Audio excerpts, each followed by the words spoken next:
Azlab yer to'xtab elektr ishlab chiqaradi. Qirg'izistonda 40% elektrini shatdan olinadi. Mana juda go'zal.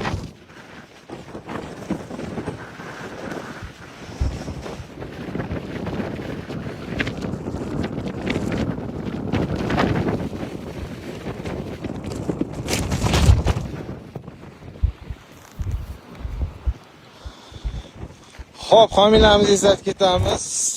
Innovat foronlari. Biz bosh homiy Zilo sanatoriyasi. Bitta ancha-muncha yo'q sanatoriyada bor. Shifo nimalari bor, maskani bor. Keyingi o'rinda Chimyon patrlari. 380 80 80 nomeriga telefon qilaverasizlar. Har qanday zakaz yetkazib beriladi. 1000 ta desam, 2000 ta desam quvvat yetarli.